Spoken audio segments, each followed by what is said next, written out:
Un truc rapporté par le chat. Patricia Highsmith. Quelques secondes d'intense concentration furent interrompues par le bruissement du plastique de la chatière. C'était Portland Bill qui rentrait. Personne ne lui prêta attention. Michael et Gladys Herbert menaient, Gladys faisant un peu mieux que son mari. Les Herbert jouaient souvent au Scrabble et ce jeu de société n'avait plus de secret pour eux. Le colonel Edward Phelps, un voisin et un ami proche, était à la traîne. Quant à sa nièce américaine de 19 ans, Phyllis, elle s'était désintéressée de la partie après un excellent début. Ce serait bientôt l'heure du thé, le colonel avait sommeil et ça se voyait. « Castre !» dit le colonel d'un air songeur, en passant un doigt sur sa moustache à la Kipling. « Dommage, j'espérais faire cassard. »« Oncle Eddie, » dit Phyllis, « explique-moi comment tu pourrais faire passer cassard sans un deuxième A. » Le chat émit un bruit plus soutenu à sa porte, et à présent, queue noire et arrière-train tacheté dans la maison, il reculait en tirant quelque chose pour lui faire passer l'ouverture ovale en plastique. Ce qu'il finit par introduire dans la pièce avait l'air blanchâtre et devait mesurer dans les 12 centimètres. « Il a encore attrapé un oiseau », dit Michael, impatient de voir Eddie se décider pour qu'il puisse prendre tout le monde de vitesse en jouant lui-même le coup brillant qu'il préparait. « On dirait que c'est encore une patte d'oie », dit Gladys après un bref coup d'œil. « Berk !» Le colonel joua enfin en ajoutant un P à arme. Michael put alors abattre son jeu en ajoutant un INE à son GEM, le N lui donnant alors nuit. Phyllis étouffa un cri d'admiration. Portland Bill envoya valdinguer son trophée en l'air et celui-ci retomba sur le tapis avec un bruit mat. « Il a l'air plus que mort, ce pigeon », fit observer le colonel, dont le siège était le plus proche du chat mais dont la vue baissait. « Un topinambour, je dirais, » s'adressant à Phyllis. « Ou une carotte avec une drôle de forme. » Scrutant l'animal, il poursuivit sur le mode plaisant. « J'ai vu des carottes avec des formes incroyables. Un jour... Mais c'est blanc !» dit Phyllis en se levant pour aller voir puisque c'était au tour de Gladys de jouer. Phyllis, vêtue d'un pantalon et d'un pull, se pencha, les mains sur les genoux, pour examiner la trouvaille du chat. « Bon Dieu! Oncle Eddie !» s'écria-t-elle. Elle plaqua une main sur sa bouche comme si elle avait proféré des horreurs. Michael Herbert était déjà debout. « Qu'est-ce qu'il y a ?»« Ce sont des doigts humains !» dit Phyllis. « Venez voir !» Ils allèrent voir, quittant tous la table de jeu et convergeant lentement, incrédules, vers le chat qui leva la tête et regarda fièrement les visages des 4 humains qui se penchaient vers lui. Gladys eut un haut-le-cœur. Les 2 doigts étaient d'un blanc cadavérique et gonflé. Il n'y avait aucune trace de sang, même à la naissance des doigts, là où il rejoignait un morceau de chair de 5 centimètres qui avait fait partie de la main. 2 ongles courts et jaunis, que les chairs enflées faisaient paraître petits, ne laissaient aucun doute quant au fait qu'il s'agissait du majeur et de l'annulaire d'une main humaine. « Qu'est-ce qu'on fait, Michael ?» Gladys ne perdait pas le nord, mais préférait laisser son mari prendre les décisions. « La mort remonte à 2 mois minimum, » dit le colonel qui avait fait la guerre. « Est-ce que ça pourrait provenir d'un hôpital du coin ?» s'enquit Phyllis. « Tu les vois amputés comme ça à l'hôpital ?» demande son oncle amusé. « L'hôpital le plus proche est à 30 kilomètres, fit observer Gladys. « Il faut épargner la vue de cette chose à Edna, dit Michael en jetant un regard furtif à sa montre. « Évidemment, il faudrait... »« Appeler la police ?» demanda Gladys. « J'y pensais, je... » L'hésitation de Michael fut interrompue par Edna, leur cuisinière femme de ménage, qui choisit cet instant précis pour pousser du coude une porte à l'autre bout du grand salon et apporter le plateau du thé. Les autres se dirigèrent discrètement vers la table basse, devant la cheminée, tandis que Michael Herbert affichait un air décontracté. Les doigts reposaient par terre, juste derrière ses pieds. Michael tira une pipe éteinte de la poche de sa veste et s'affaira à la nettoyer en soufflant dans le conduit. Ses mains tremblaient légèrement. Il écarta Portland Bill du pied. Edna finit de distribuer assiettes et serviettes et leur souhaita bon appétit. C'était une femme du pays, la cinquantaine passée, fiable mais surtout préoccupée du sort de ses propres enfants et petits-enfants. « On ne va pas s'en plaindre dans le cas présent », pensa Michael. Edna arrivait à 7h30 tous les matins, à bicyclette, et repartait à sa guise, dès lors qu'elle avait laissé de quoi dîner. Les Herbert n'étaient pas très chichiteux. Gladys regardait Michael avec appréhension. « Mais pousse-toi donc, Bill !»« Bon, en attendant, on ne va pas laisser ça comme ça, » murmura Michael. Il alla d'un air décidé vers la pile de journaux à côté de la cheminée, arracha une page du Times et revint vers les doigts que Portland Bill s'apprêtait à saisir entre ses mâchoires. Michael le prit de vitesse en attrapant les doigts à travers le papier journal. Les autres ne s'étaient pas assis. Michael leur fit signe de le faire tout en roulant et en pliant le journal autour des doigts. « La bonne ligne de conduite, il me semble, serait d'avertir effectivement la police, » dit Michael, « car il y a peut-être eu du grabuge. » À moins que ce ne soit tombé, intervint le colonel en déployant sa serviette. D'une ambulance ou d'un véhicule transportant des déchets, vous savez, il y a peut-être eu un accident quelque part. Et si on s'en débarrassait tout simplement sans rien dire à personne, dit Gladys. J'ai besoin d'une tasse de thé. Elle s'en était versé une tasse et entreprit de la boire à petites gorgées. Sa proposition ne rencontra aucun écho. Ils étaient comme pétrifiés ou hypnotisés par la présence les uns des autres, dans l'attente d'une réaction d'autrui qui ne venait pas. S'en débarrasser comment, en les jetant à la poubelle ? Demanda Phyllis, avant d'ajouter, comme pour répondre à sa propre question, « Non, il faudrait les enterrer. » Ce ne serait pas convenable, dit Michael. « Michael, mon ami, prends donc une tasse de thé, dit sa femme. Il faut ranger ça quelque part pour la nuit. Michael avait toujours le petit paquet à la main. À moins qu'on appelle la police maintenant, il est déjà 5 heures et on est dimanche. En Angleterre, la police ne travaille pas le dimanche ? Demanda Phyllis. Michael se dirigea vers l'armoire, près de la porte d'entrée, dans l'idée de poser la chose sur le dessus, entre 2 boîtes à chapeaux. Mais il était suivi par le chat, et il savait que, suffisamment motivé, celui-ci pouvait l'atteindre d'un bond.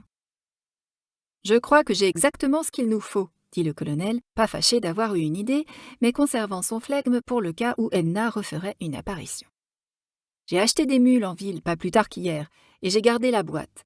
Je vais aller la chercher si vous voulez bien. » Il se dirigea vers l'escalier, puis se retourna et dit à mi-voix « On l'attachera avec une ficelle. Il faut les mettre à l'abri du chat. » Le colonel disparut à l'étage. « À l'abri dans la chambre de qui ?» demanda Phyllis en pouffant nerveusement. Les Herbert ne répondirent pas. Michael, toujours debout, tenait la chose dans sa main droite. Portland Bill était assis, ses pattes avant à gants blancs sagement posées côte à côte, et regardait Michael en attendant de voir ce qu'il allait en faire. Le colonel Phelps revint avec sa boîte à chaussures. Le petit paquet y trouva facilement sa place, et Michael la laissa entre les mains du colonel, pendant qu'il allait se laver les mains dans les toilettes du rez-de-chaussée. Quand Michael revint, Portland Bill, qui tournait autour du colonel, émit un miaou plein d'espoir. « Il n'y a qu'à la mettre dans la crédence en attendant, » dit Michael, et, joignant le geste à la parole, il prit la boîte des mains d'Eddie. Estimant que la boîte était à peu près propre, il la plaça entre 2 piles d'assiettes qui servaient peu, puis referma la porte de la crédence à clé. Phyllis mordit dans un scone et dit « J'ai remarqué qu'il y avait un sillon sur un des doigts. S'il y a une alliance, elle pourrait nous mettre sur la piste. » Michael et Eddie échangèrent un regard. Eddie hocha imperceptiblement la tête. Ils avaient tous remarqué le sillon. Par accord tacite, les hommes décidèrent de traiter le sujet plus tard. « Reprenez donc du thé, ma chérie, » dit Gladys. Elle remplit la tasse de Phyllis. « Miaou » fit le chat, déçu. Il était assis face à la crédence et regardait par-dessus son épaule. Michael décida de changer de sujet. Et comment avançaient les travaux de rénovation chez le colonel ? La présence de peintres au premier étage de sa maison était la raison principale pour laquelle le colonel et sa nièce logeaient alors chez les Herbert. Mais le sujet fut vite oublié lorsque Phyllis demanda à Michael « Mais ne devrait-on pas chercher à savoir si quelqu'un a disparu dans les environs ? Ces doigts pourraient être la conséquence d'un meurtre ?» Gladys secoua légèrement la tête et ne dit rien. Pourquoi les Américains pensaient-ils toujours en termes si violents ? Cela dit, qu'est-ce qui aurait bien pu couper une main de cette manière ? Une explosion ? Une hache ? Un grattement insistant propulsa Michael hors de son fauteuil. « Bill, ça suffit !» Il s'approcha du chat et le chassa gentiment. Bill essayait d'ouvrir la porte de la crédence. Le thé fut expédié plus rapidement que d'habitude. Michael resta debout près de la crédence pendant qu'Edna débarrassait. « Quand vas-tu examiner la bague, oncle Eddie ?» demanda Phyllis. Elle portait des lunettes rondes de myope. Je ne pense pas que Michael et moi avons encore décidé ce qu'il y avait lieu de faire, ma chérie, répondit son oncle. Venez donc avec moi dans la bibliothèque, Phyllis, dit Gladys. Vous m'avez dit que vous vouliez voir ma collection de photos. Phyllis avait dit ça, en effet. C'étaient des photos de la mère de Phyllis et de la maison où elle était née et où oncle Eddie habitait à présent. Eddie avait 15 ans de plus que sa mère. Et voilà que Phyllis regrettait d'avoir demandé à voir les photos, car les hommes allaient faire quelque chose avec les doigts et elle aurait aimé regarder. Après tout, elle disséquait bien des grenouilles et des souris en sciences nat. Mais sa mère, au moment où Phyllis quittait New York, lui avait recommandé de bien se tenir et de ne pas choquer en se montrant trop abrupte ou en manquant de tact, deux expressions que sa mère utilisait systématiquement pour décrire les Américains. Phyllis feignit donc de s'intéresser à des photos vieilles de 15 ou 20 ans au moins. « Il n'y a qu'à l'emmener au garage, » dit Michael à Eddie. « J'y ai un établi, vous savez. » Les deux hommes suivirent un sentier gravillonné qui menait au garage pour deux voitures, comportant à l'arrière un appentis dans lequel se trouvait un établi équipé de scies et de marteaux, de ciseaux à bois et de perceuses électriques, plus un stock de pièces et de planches de bois pour le cas où il aurait fallu faire une réparation dans la maison, ou pour satisfaire une envie qu'aurait pu avoir Michael de fabriquer quelque chose de ses mains. Michael était un journaliste et un critique littéraire indépendant, mais il aimait bricoler. Dans l'atelier, Michael se sentit tout de suite plus à l'aise avec l'affreuse boîte. Il pouvait la déposer sur le solide établi comme un médecin le ferait d'un patient ou d'un cadavre. « Bon sang, je me demande d'où peut bien sortir ce truc, » dit Michael en laissant glisser les doigts de leur emballage de papier journal. Ils rebondirent mollement sur le bois patiné de l'établi, pomme en l'air, cette fois. La chair blanche montrait des traces de cisaillement là où elle avait été coupée, et à la lumière de la lampe puissante qui éclairait l'établi, il pouvait voir des bouts de métacarpe, également cisaillés, qui sortaient de la chair. De la pointe d'un tournevis, Michael retourna les doigts. Il tourna suffisamment le tournevis pour écarter les chairs. Ils virent briller de l'or. « Une alliance !» dit Eddie. « Mais c'était un ouvrier, je dirais, non? Regardez les ongles, courts et épais, et de la terre encore dessous. De la crasse, en tout cas. » Je me disais que si on appelle la police, il faudrait éviter d'y toucher, non? Ne pas chercher à examiner l'alliance. « Vous comptez appeler la police ?» demanda Eddie en allumant son cigare, un léger sourire aux lèvres. « Ça pourrait vous coûter cher. »« Me coûter cher? Et pourquoi donc? Je leur dirais que c'est le chat qui les a trouvés. L'alliance m'intrigue, cela dit, elle pourrait nous mettre sur une piste. » Le colonel Phelps jeta un regard vers la porte que Michael avait fermée mais pas verrouillée.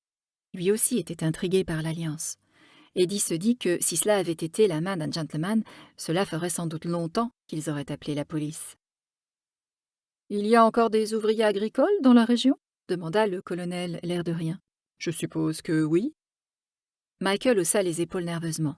« Bon, on fait quoi pour l'alliance ?»« Voyons voir. » Le colonel tira sereinement sur son cigare en inspectant les outils de Michael.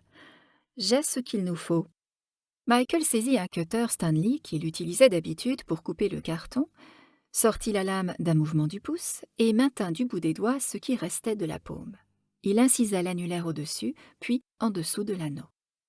Eddie se pencha pour voir.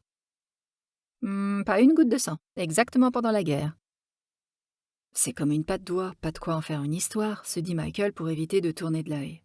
Il retourna les doigts pour en inciser la partie supérieure. Il avait envie de demander à Eddie de finir à sa place, mais se dit que ce serait faire preuve de lâcheté. « Fichtre !» se contenta de murmurer Eddie sans esquisser un geste. Michael dut découper quelques lanières de chair avant de saisir fermement le doigt à deux mains pour enlever la bague. C'était en effet une alliance en or, ni très épaisse, ni très large, assez masculine dans sa sobriété.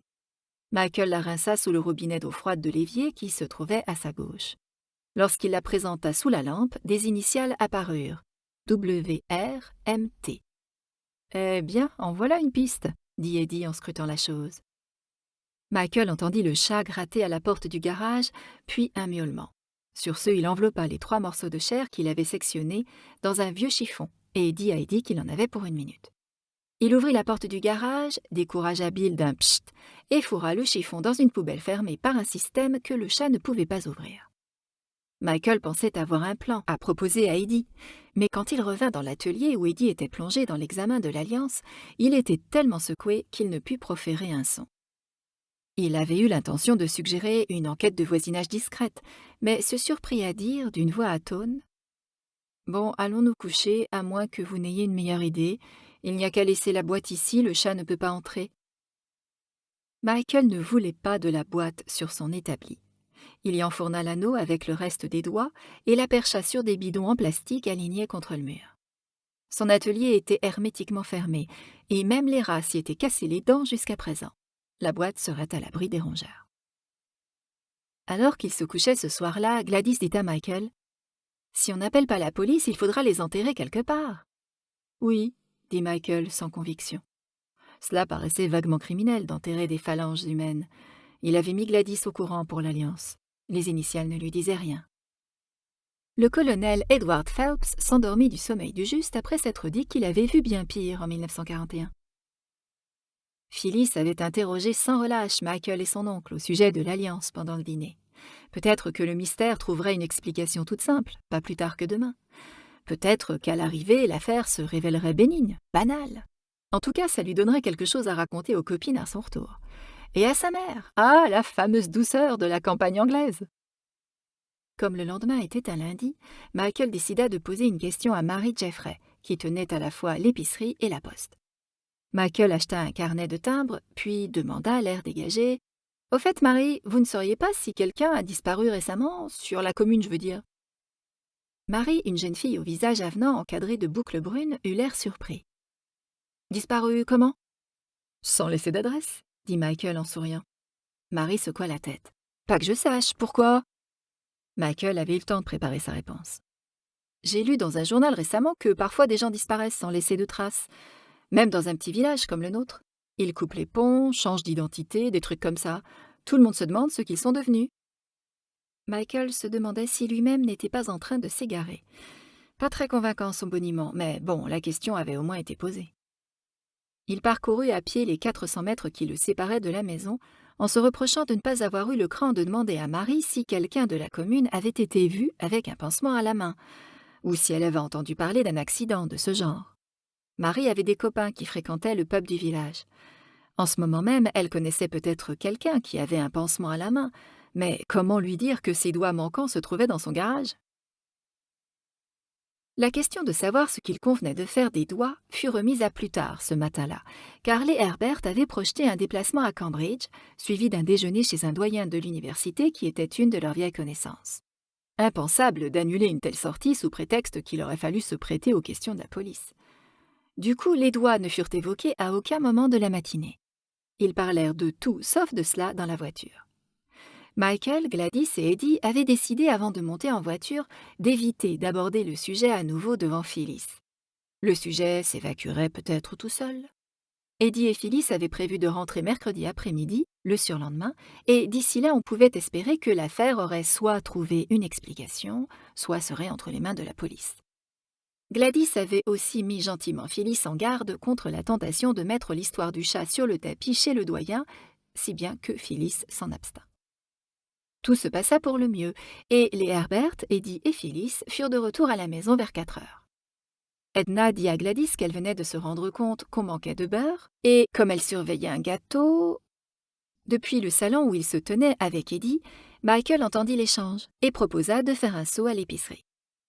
Michael acheta le beurre, 2 paquets de cigarettes, une boîte de toffees qui lui parurent appétissants, et fut servi par Marie avec sa cordialité coutumière. Il avait espéré qu'elle lui servirait également une information. Michael avait empoché sa monnaie et se dirigeait vers la porte lorsque Marie s'écria: « Oh, à propos, monsieur Herbert !» Michael se retourna. « J'ai entendu parler de quelqu'un qui avait disparu pas plus tard qu'à midi, » dit Marie en se penchant vers Michael par-dessus son comptoir, tout sourire à présent. « C'est Bill Reeves. Vous savez, il habite sur la propriété de monsieur Dickinson, dans une maisonnette. Il est ouvrier agricole. Enfin, il était. » Michael ne connaissait pas Bill Reeves, mais savait parfaitement où se trouvait la vaste propriété des Dickinson au nord-ouest du village. Les initiales de Bill, diminutif de William, correspondaient à celles de l'anneau WR. « Ah oui? Et il a disparu ?» « Il y a environ 2 semaines, d'après M. Vickers. M. Vickers, vous savez, le monsieur qui tient la pompe à essence près de chez les Dickinson. Il est venu faire des courses aujourd'hui et je me suis permise de lui poser la question. » Elle sourit à nouveau comme une bonne élève qui aurait eu 0 faute à un devoir.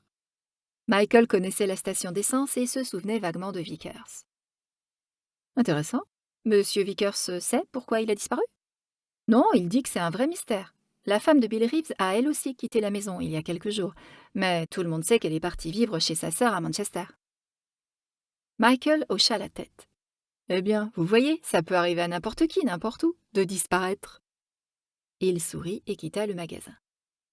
Il suffisait de téléphoner à Tom Dickinson, se dit Michael, et de lui demander s'il savait quelque chose.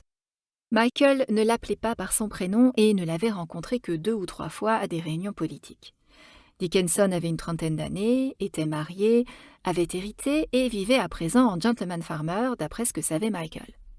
Sa famille avait fait fortune dans la laine, avait des filatures dans le nord et possédait cette propriété depuis des générations. En rentrant, Michael demanda à Eddie de le suivre dans son bureau, et malgré la curiosité de Phyllis, ne lui proposa pas de se joindre à eux. Michael rapporta à Eddie ce que Marie lui avait dit au sujet de la disparition, il y avait une quinzaine de jours, d'un ouvrier agricole nommé Bill Reeves. Eddie se rangea à son avis quand il parla de téléphoner à Dickinson. Les initiales sur l'alliance pourraient être le fait d'une coïncidence, vous savez, dit Eddie. Vous m'avez dit que la propriété des Dickinson est à 25 kilomètres, c'est ça? Oui, mais je pense que c'est quand même une bonne idée de l'appeler. Michael consulta l'annuaire sur son bureau. Il y avait 2 numéros, Michael composa le premier d'entre eux. Un domestique répondit, ou en tout cas quelqu'un qui s'exprimait comme un domestique. Il prit note du nom de Michael, puis dit qu'il allait chercher M. Dickinson.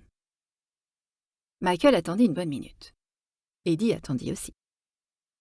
Bonjour, Monsieur Dickinson, je suis un de vos voisins, Michael Herbert.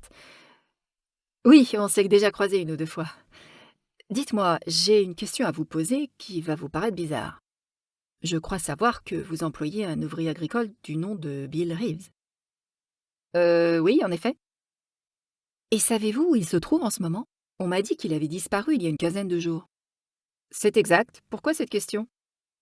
Savez-vous où il est allé? Pas la moindre idée, rétorqua Dickinson. Vous l'avez rencontré? Oh non, connaissez-vous le prénom de sa femme? Marjorie. Ça correspondait à la première initiale. Vous ne connaîtriez pas son nom de jeune fille, par hasard? Cela fit rire Dickinson. Non, désolé. Michael leva les yeux vers Eddie, qui suivait la conversation attentivement. Savez-vous si Bill Reeves portait une alliance? Non, je ne m'intéressais pas assez à lui pour remarquer ce genre de détails. Pourquoi? Bonne question. Michael se pencha en avant. S'il mettait un terme à la conversation maintenant, il ne serait guère avancé. Parce que j'ai trouvé quelque chose qui pourrait nous mettre sur la piste de Bill Reeves. Je suppose qu'il est recherché si personne ne sait où il est. En tout cas, moi, je ne le recherche pas, répondit Dickinson de sa voix suave. Et je doute que sa femme le fasse. Elle a déménagé la semaine dernière. Puis-je demander ce que vous avez trouvé? Il vaut mieux ne pas en parler au téléphone.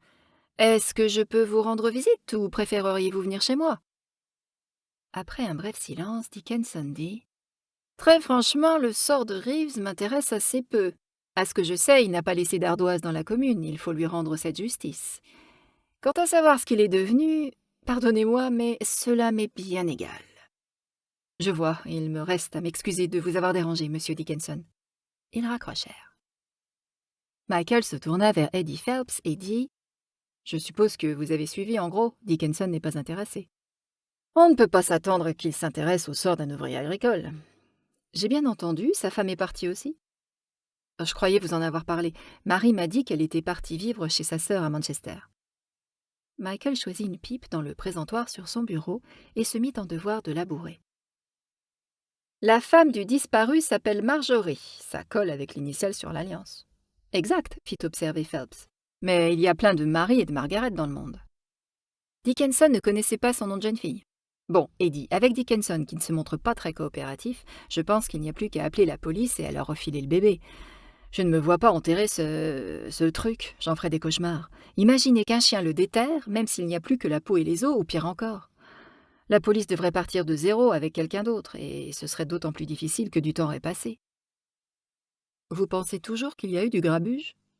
Pour moi, l'explication est plus simple, dit Eddie, impressionnant de calme et de logique. Gladys a dit qu'il y avait un hôpital à 30 kilomètres d'ici, à Colchester sans doute. On pourrait leur demander si au cours des 15 derniers jours, un homme a eu un accident causant la perte du majeur et de l'annulaire de sa main gauche. Il retrouverait son nom facilement. Ça ressemble à un accident, et des accidents comme ça, il ne doit pas s'en produire tous les jours. Michael était sur le point d'acquiescer en dernier recours avant d'appeler la police quand le téléphone sonna.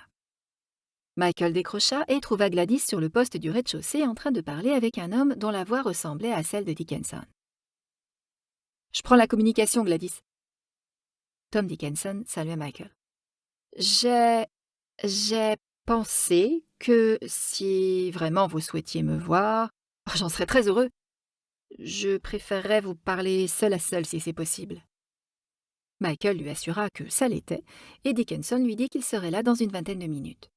Michael reposa le combiné avec une impression de soulagement et dit à Eddie « Il arrive, il veut me parler en tête-à-tête, c'est préférable. » En effet, Eddie, déçu, se leva du canapé. « Il sera plus à l'aise pour parler s'il a quelque chose à vous dire. Vous allez le mettre au courant pour les doigts ?» Il jeta un regard en coin à Michael, ses épais sourcils levés. « Ce ne sera peut-être pas nécessaire, je vais le laisser parler. Il va vous demander ce que vous avez trouvé. » Michael en avait conscience. Ils redescendirent. Michael aperçut Phyllis dans le jardin en train de jouer toute seule au croquet et entendit la voix de Gladys dans la cuisine. Michael l'informa, en s'arrangeant pour ne pas être entendu d'Edna, de l'arrivée imminente de Dickinson et en expliqua la raison, à savoir l'information donnée par Marie comme quoi un certain Bill Reeves, un ouvrier agricole à son service, était porté disparu. Gladys nota immédiatement que les initiales correspondaient. Et voilà que se présentait la voiture de Dickinson, une Triumph décapotable noire qui aurait eu besoin d'être lavée. Michael sortit l'accueillir. Il y eut force « bonjour » et « je vous remets parfaitement ». En fait, ils ne se souvenaient que vaguement l'un de l'autre. Michael invita Dickinson à entrer avant que Phyllis ne se rapproche et ne l'oblige à faire les présentations. Tom Dickinson était blond, assez grand, habillé d'une veste en cuir, d'un pantalon en velours côtelé vert et chaussé de bottes dont il assura Michael qu'elles n'étaient pas crottées. Il venait directement de son exploitation et n'avait pas pris le temps de se changer. « Venez, montons dans mon bureau » lui dit Michael en le précédant dans l'escalier. Michael fit asseoir son visiteur dans un fauteuil confortable et s'installa sur son vieux canapé. « Vous me disiez que la femme de Bill Reeves était partie, elle aussi ?» Dickinson eut un petit sourire, et ses yeux gris-bleus dévisagèrent calmement Michael. « Sa femme est partie, oui, mais seulement après que Reeves a disparu. Marjorie s'est rendue à Manchester, d'après ce que j'ai compris. Elle a une sœur là-bas. Les Reeves ne s'entendaient pas très bien. Ils ont tous les deux dans les 25 ans. Reeves est porté sur la boisson. Pour être franc, je ne suis pas fâchée de devoir le remplacer, ce ne sera pas difficile. » Michael attendit, en vain, qu'il en dise davantage. Il se demanda pourquoi Dickinson avait pris la peine de venir le voir pour lui parler d'un ouvrier agricole pour lequel il n'avait aucune sympathie particulière. « Pourquoi vous intéressez-vous à lui » demanda Dickinson. Sur quoi il éclata d'un rire qui le fit paraître plus jeune et plus jovial. « Serait-ce que Reeves vous aurait fait ses offres de service, sous un nom d'emprunt ?»« Non, ce n'est pas cela du tout, » dit Michael en souriant à son tour. « Non, je n'ai pas au logis du personnel. Mais vous m'avez dit que vous aviez trouvé quelque chose. » Le front de Dickinson se plissa en une expression poliment interrogative. Michael regarda par terre, puis leva les yeux et dit « J'ai trouvé 2 doigts de la main gauche d'un homme. L'annulaire portait une alliance. Les initiales sur l'alliance pourraient être celles de William Reeves. Les 2 autres initiales sont MT, qui pourraient être celles de Marjorie quelque chose. C'est pour cela que j'ai estimé nécessaire de vous appeler. » Dickinson avait-il pâli ou était-ce l'imagination de Michael qui lui jouait des tours? Dickinson avait la bouche légèrement entr'ouverte et le regard flottant. « Bonté divine, vous avez trouvé ça où ?»« C'est le chat qui l'a rapporté à la maison, figurez-vous. J'ai dû en parler à ma femme parce que le chat l'a traîné jusque dans le salon où nous étions tous réunis. » Curieusement, Michael éprouvait un immense soulagement de pouvoir prononcer ces quelques mots. « Mon vieil ami Eddie Phelps et sa nièce américaine logent chez nous en ce moment. Eux aussi ont vu la chose. » Michael se leva. Il avait une subite envie de fumer. Il saisit le coffret sur son bureau et offrit une cigarette à Dickinson. Celui-ci dit qu'il venait d'arrêter de fumer, mais qu'il en prendrait une quand même. « Ça nous a fichu un coup, » poursuivit Michael. « Alors j'ai décidé de me renseigner dans le voisinage avant d'en parler à la police. Je pense qu'il ne nous reste plus qu'à avertir la police, non? Dickinson ne répondit pas tout de suite. J'ai dû découper un peu un doigt hier soir pour pouvoir retirer l'alliance avec l'aide d'Eddie. Dickinson ne disait toujours rien. Il se contentait de tirer sur sa cigarette en fronçant les sourcils. J'ai pensé que l'alliance nous fournirait un indice, ce qui est le cas. Bien sûr, il se peut qu'elle n'ait rien à voir du tout avec ce Bill Reeves. Vous ne semblez pas avoir remarqué s'il portait une alliance et vous ne connaissez pas le nom de jeune fille de sa femme. Oh, ça, c'est facile à trouver, dit Dickinson d'une voix qui paraissait différente, plus sourde. Alors, on le fait? Ou peut-être savez-vous où trouver les parents de Reeves? Ou les parents de Marjorie? Peut-être que Reeves est chez les uns ou chez les autres en ce moment même. Pas chez ses beaux-parents, en tout cas, dit Dickinson avec un sourire nerveux. Elle en a soupé de lui. Bon, alors, qu'est-ce qu'on fait? J'appelle la police? Ça vous dirait de voir l'alliance? Non, je vous crois sur parole. Dans ce cas, j'appellerai la police demain. Ou peut-être même ce soir, le plus tôt sera le mieux au point où nous en sommes. Michael remarqua que Dickinson jetait un regard à la ronde, comme s'il s'attendait à voir les doigts posés sur une étagère de son bureau. La porte bougea et Portland Bill fit son entrée. Michael ne fermait jamais complètement sa porte, et Bill savait s'y prendre pour l'ouvrir. Il se dressait sur ses pattes arrière et la poussait avec ses pattes de devant. Dickinson cligna des paupières à la vue du chat, puis dit « Je prendrais bien un whisky, si je puis me permettre. » Michael descendit et revint porteur d'une bouteille et de 2 verres. Il n'avait rencontré personne au salon. Il versa le scotch, après quoi il ferma pour de bon la porte de son bureau. Dickinson avala une grosse gorgée de son whisky. « Autant vous le dire tout de suite, j'ai tué Reeves. » Michael sentit un frémissement parcourir ses épaules, tout en se disant qu'il l'avait toujours su, ou en tout cas depuis le coup de fil de Dickinson. « Ah bon ?» fit Michael. « Reeves faisait du plat à ma femme.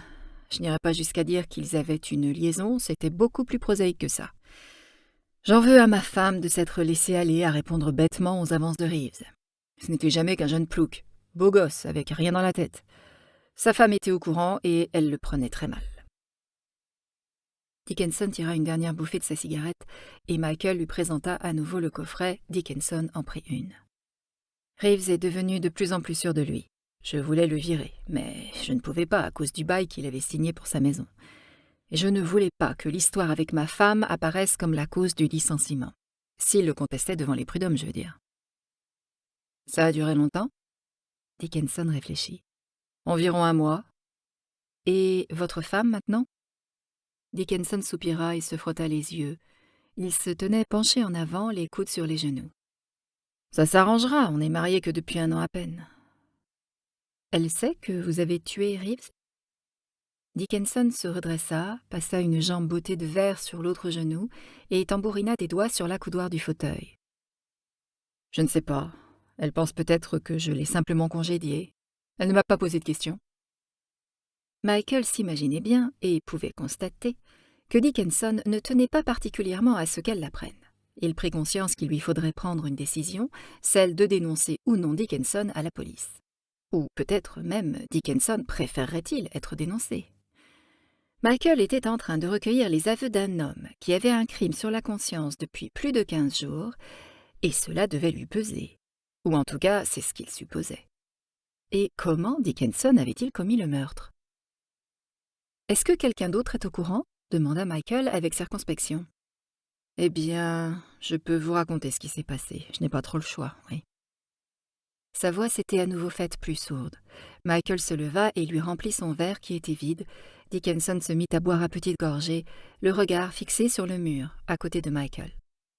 Portland Bill, assis non loin de Michael, fixait Dickinson comme s'il comprenait chaque mot et attendait la suite. J'ai dit à Reeves d'arrêter de draguer ma femme ou de quitter ma propriété avec sa propre femme, mais il m'a fait remarquer qu'il avait un bail et il m'a demandé pourquoi je ne parlais pas, moi, à ma femme. Le genre effronté, vous voyez, et si fier que la femme du patron ait daigné répondre à ses avances, et... Dickinson s'arrêta, puis reprit. Les mardis et les vendredis, je vais à Londres pour m'occuper de l'entreprise. À 2 ou 3 reprises, Diane a dit qu'elle n'avait pas envie d'aller en ville ou qu'elle avait d'autres projets. Je suis sûre que ces jours-là, Reeves trouvait le moyen de s'occuper près de la maison. Et c'est alors qu'il y a eu une seconde victime, comme moi. Une victime? Que voulez-vous dire? Peter. À présent, Dickinson faisait rouler son verre entre les paumes de ses mains, la cigarette aux lèvres, les yeux fixés sur le mur à côté de Michael, et parlait comme s'il racontait une scène qu'il voyait sur un écran. On taillait une haie dans le bocage, loin de la maison. On en profitait pour couper des branches et les tailler en piquets pour une clôture. Reeves et moi, à la hache et à la masse. Peter enfonçait des piquets assez loin de nous. Peter est ouvrier agricole comme Reeves, mais il travaille pour moi depuis plus longtemps. J'avais l'impression que Reeves était tenté de m'agresser et de faire passer ça ensuite pour un accident. C'était l'après-midi et il avait eu un déjeuner bien arrosé. Il maniait une hachette. Je me suis arrangée pour ne jamais lui tourner le dos et je sentais la colère monter en moi. Il avait un petit sourire narquois, et à un moment il m'aurait presque touché à la cuisse avec sa hachette, sauf que j'étais trop loin. Il s'est retourné alors avec insolence et je l'ai frappé à la tête avec la masse. Je l'ai frappé une seconde fois alors qu'il tombait, mais le coup a atterri sur son dos. Je ne savais pas que Peter était si près de nous, ou je n'y avais pas prêté attention. Peter est arrivé en courant avec sa hache. Il a dit « Bien fait, ça lui fera les pieds à ce salaud !» ou quelque chose comme ça, et... Dickinson sembla chercher ses mots, regarda par terre, puis le chat. « Et après, Reeves est mort ?» ?»« Oui, ça s'est passé en quelques secondes. C'est Peter qui l'a achevé d'un coup de hache à la tête. On était tout à côté d'un bois, un bois qui m'appartient.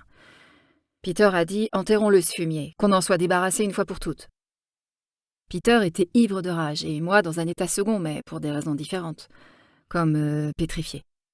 Peter disait que Reeves avait aussi séduit sa propre femme, ou qu'en tout cas il lui avait fait du gringue, et qu'il était au courant pour Reeves et Diane. Peter et moi, nous avons creusé une tombe dans le bois, animés d'une espèce de transe, coupant les racines des arbres et dégageant la terre à main nue.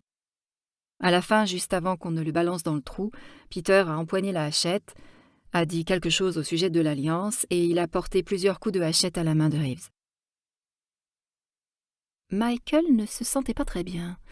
Il se pencha en avant, surtout pour pouvoir baisser la tête, et caressa le dos du chat. Celui-ci ne quittait pas Dickinson des yeux. Après quoi, on l'a enterré. On était en âge. Peter a dit « C'est motus et bouche cousue, monsieur Dickinson, vous pouvez compter sur moi. Ce salaud n'a eu que ce qu'il méritait. » On a comblé le trou et Peter a craché dessus. Peter, c'est un homme, un vrai, y a pas à dire. Un homme. Et vous? Je ne sais pas. Dickinson marqua une pause, puis reprit l'air concentré. Ce jour-là, Diane prenait le thé avec des femmes d'un club du village. L'après-midi même, je me suis dit « Mon Dieu, les doigts! Peut-être qu'ils sont restés par terre dans le bois. » Je n'avais pas le souvenir de les avoir jetés dans la tombe, ni d'avoir vu Peter le faire. Alors j'y suis retournée, je les ai trouvés. J'aurais pu creuser un autre trou, sauf que je n'avais apporté aucun outil pour le faire et que... Eh bien que je ne voulais plus rien garder de Reeves sur mes terres. Alors je suis montée dans ma voiture et je suis partie sur les routes au hasard, sans destination précise, et quand je me suis trouvée près d'un bois, je suis sortie et j'ai jeté le truc aussi loin que je le pouvais. Michael dit « Ce devait être à 600 ou 700 mètres d'ici. Portland Bill ne s'aventure pas beaucoup plus loin, je crois. Il a été opéré, le pauvre. » Le chat leva la tête en entendant prononcer son nom. « Vous lui faites confiance à ce Peter ?»« Totalement. Je connaissais son père, et mon père aussi le connaissait. Et si on me posait la question, je ne sais pas qui, de Peter ou de moi, a porté le coup mortel. Mais par correction, j'en assumerai seule la responsabilité, car je l'ai bel et bien frappé 2 fois avec la masse. Et je ne peux pas plaider la légitime défense, car Reeves ne m'avait pas attaqué. » Par correction. Quel drôle de mot, pensa Michael. Mais Dickinson était bien du genre à vouloir être correct. « Que comptez-vous faire à présent ?»« Ce que je compte faire, moi ?» Dickinson poussa un soupir qui ressemblait à un spasme. « Je ne sais pas. J'ai avoué. Dans un certain sens, la décision est entre vos mains. Ou... » Il indiqua de la main l'étage du dessous. « J'aimerais éviter de mettre en cause Peter. Faire en sorte qu'il ne soit pas inquiété si j'y arrive. Vous me comprenez, je pense. Je peux vous parler librement, vous êtes un homme comme moi. » Michael n'en aurait pas juré, mais il s'était demandé ce qu'il aurait fait à la place de Dickinson s'il s'était trouvé 20 ans auparavant dans la même situation. Un vrai porc, ce Reeves, même avec sa propre femme. Un type sans morale. Et un jeune homme comme Dickinson, devait-il sacrifier sa propre vie, ou en tout cas ses plus belles années, pour un type comme Reeves? Et la femme de Reeves? Dickinson secoua la tête en plissant le front. Je sais qu'elle le détestait. Je parierais qu'elle ne lèvera pas le petit doigt pour le retrouver. Elle sera bien contente d'en être débarrassée. Un silence apparut et s'installa. Portland Bill bâilla, fit le dos rond, puis s'étira. Dickinson regarda le chat comme s'il s'attendait que celui-ci dise quelque chose. Après tout, c'est le chat qui avait trouvé les doigts. Mais le chat ne dit rien. Dickinson brisa le silence d'une voix gênée mais polie. « À propos, qu'avez-vous fait des doigts ? Ils sont au fond de mon garage, sous clé, dans une boîte à chaussures. » Michael se sentait désarçonné. « Écoutez, j'ai 2 invités dans la maison. » Tom Dickinson se leva prestement. « Je sais, pardonnez-moi. Il n'y a pas de quoi, mais il faut vraiment que je leur dise quelque chose, parce que le colonel, mon vieil ami Eddie, sait que je vous ai appelé pour vous questionner sur les initiales de l'Alliance, et que vous deviez passer nous voir, me voir, je veux dire. Bien sûr, je comprends. Pourriez-vous patienter ici 1 minute pendant que je parle à ceux qui sont restés en bas? Resservez-vous un whisky, faites comme chez vous. Merci. » Il ne détourna pas le regard. Michael descendit. Phyllis était à genoux devant le tourne-disque et s'apprêtait à mettre un disque. Eddie Phelps lisait un journal au bout du canapé. « Où est Gladys ?» demanda Michael. Gladys pinçait les rosiers au jardin. Michael la héla. Elle portait des bottes en caoutchouc comme Dickinson, sauf que les siennes étaient plus petites et rouge vif. Michael chercha à localiser Enna. Gladys lui dit qu'elle était partie acheter quelque chose à l'épicerie. Michael répéta ce que lui avait dit Dickinson, en s'efforçant d'être clair et concis. La mâchoire inférieure de Phyllis s'affaissa à 2 ou 3 reprises. Eddie Phelps tenait son propre manteau entre ses doigts comme pour mieux réfléchir, en ponctuant le récit de « Je n'ai vraiment pas envie de le dénoncer, ni même d'alerter la police », chuchota Michael en guise de conclusion. Personne n'avait rien dit quand il eut fini son récit, et Michael attendit quelques secondes. « Je ne vois pas pourquoi on ne pourrait pas simplement laisser tomber. Où serait le mal ?»« Oui, où serait le mal ?» répéta Eddie Phelps, mais sur un ton qui ne dénotait aucune prise de position, un tant soit peu utile à Michael. « J'ai entendu dire qu'il se passait des choses comme ça parmi les peuplades primitives, » dit Phyllis avec sérieux, comme pour affirmer qu'elle trouvait le comportement de Tom Dickinson parfaitement justifié. Michael avait bien sûr tenu à mentionner le rôle joué par Peter, l'ouvrier agricole, dans l'affaire. Était-ce Dickinson avec sa masse ou Peter avec sa hache qui avait porté le coup fatal? « Ce ne sont pas les us et coutumes des peuples primitifs qui m'intéressent pour l'heure, » dit Michael, ce qui eut pour effet de le plonger instantanément dans une grande perplexité. S'agissant de Tom Dickinson, c'était même son côté si peu primitif qui l'interpellait. « Mais de quoi d'autre peut-il s'agir ?» demanda Phyllis. « Oui, » dit le colonel, le regard perdu au plafond. « Franchement, Eddie, » dit Michael, « vous ne m'êtes pas d'un grand secours. Moi, je ne piperai mot. J'enterrerai ses doigts quelque part avec l'Alliance, ou peut-être en mettant l'Alliance ailleurs pour plus de sûreté. Oui, c'est ça. » Le colonel murmurait, marmonnait presque, mais au moins il regardait Michael dans les yeux. « Je ne sais pas, » dit Gladys en fronçant les sourcils. « Moi, je suis d'accord avec oncle Eddie, » dit Phyllis, consciente du fait que Dickinson attendait leur verdict à l'étage. Monsieur Dickinson a été provoqué, gravement provoqué, et l'homme qui a été tué semble avoir eu un comportement vraiment dégoûtant. « Au regard de la loi, ces considérations ne pèsent pas lourd, » dit Michael avec un sourire crispé. « Il y a plein de gens victimes de provocations graves, et une vie est une vie. »« Nous ne sommes pas la loi, » dit Phyllis, comme s'ils étaient au-dessus des lois à cet instant précis.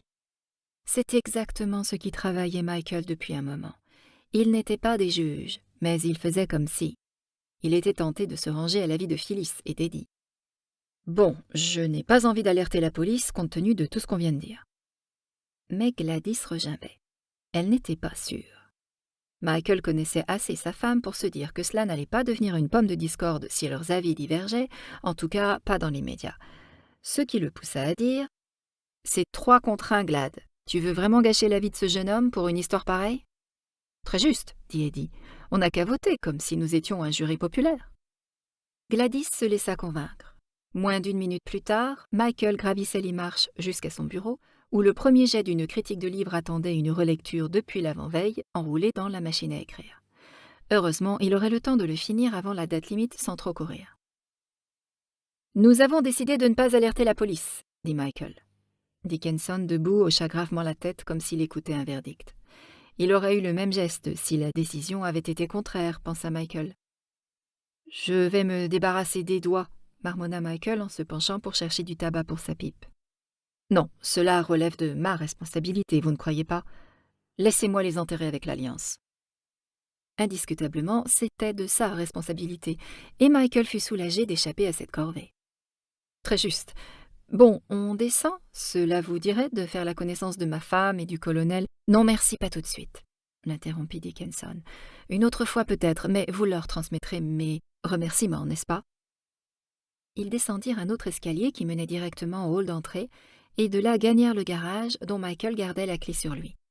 Michael imagina une seconde que la boîte à chaussures avait pu disparaître, comme dans les romans policiers, mais elle se trouvait exactement où il l'avait laissée, en équilibre sur les vieux bidons le long du mur. Il la donna à Dickinson et celui-ci prit congé et s'éloigna vers le nord, dans sa Triumph poussiéreuse.